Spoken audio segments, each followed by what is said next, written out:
Yo, BJ Gaddour with the Daily BJ. This is workout 3, 2 upper body core movements, 2 lower body movements. We'll start upper body core and we'll go with the hollow body. Now this is an amazing total body tensioning movement, great for the core, but this will translate to all other movements if you do it properly. So you start by really emphasizing the whole time that low back has to be pressed hard into the floor. We can't get into that extended position because then it's going to strain the low back and turn off the core. So we're getting to this kind of flex position to start. You start holding that, if that feels good, you're gradually moving your arms and legs away from each other while maintaining that. Notice how I'm squeezing my legs together, crunching the abs, clenching the glutes, tensing the thighs, and I'm kind of making this rock hard position with my hands too. So I'm making myself like a banana or a hammock and I'm locked in. So that'll be the hold. It's very challenging for a minute, but there's other ways to kind of make it fun. It can be kind of boring for a minute. Number one is rocks. So what I do is I hold that position and then I basically rock from my hips to my upper back without losing that core position. Man, you just feel like the entire midline gets zipped up. I want you to think about a zipper as you do this. It's all locked in, tight and together. Remember to not hold your breath. That's always challenging too.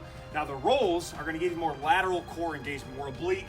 And what you do there is basically you go from shoulder tip to shoulder tip without losing that engagement. All right? There's a reason gymnasts do this, because if you can teach your body how to maintain tension from head to toe, there's no energy leaks in the kinetic chain. You have more strength and stability on every movement you do, especially when you're dangling your entire body weight from rings, all right? But you're not worrying about that. We'll just use them for good workouts, all right? From there, side to side push-ups. This is the way to get, again, all these equipment for your workouts, you gotta find ways to make body weight feel like heavyweight.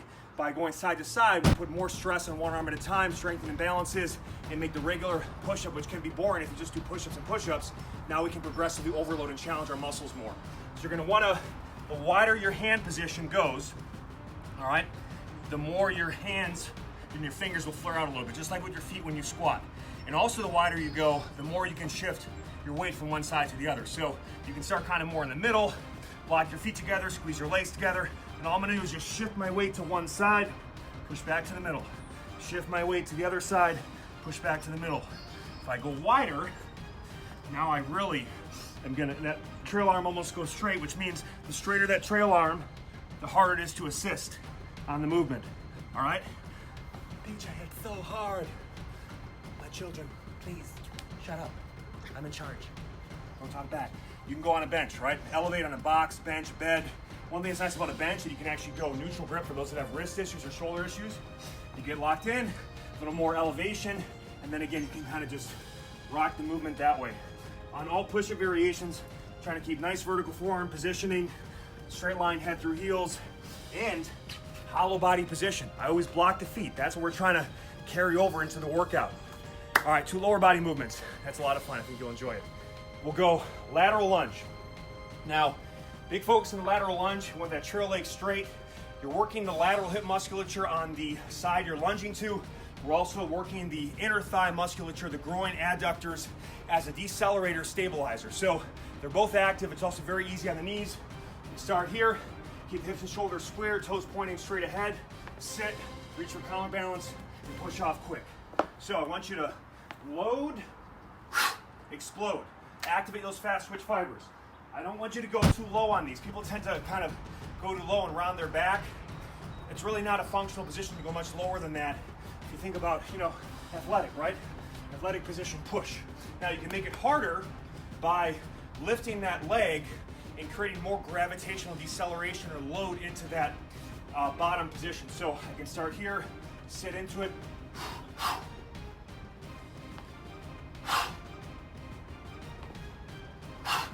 All right, so that's why I can increase the challenge. Now the curtsy lunge, a couple ways you can do it. I'm gonna show it the way to make it more glute intensive. We're basically keeping the lead leg forward, toe pointing that way, but crossing underneath to really load and stretch the hip rotators in a unique way. It's also a really kind of strange, unique angle that if you get more resilient in, you'll have more stability in your entire lower body, especially the knees. So one way is to do it kind of more upright reaching. You get a little more quad stress this way. So I step to the side, keep my shoulders square ahead, and I'm really giving a massive stretch into that lateral hip. Now you want to make more glute, a little more of a hinge, and kind of get an opposite hand reaching pattern. So I'm here, and then I'm gonna step and reach and come right through.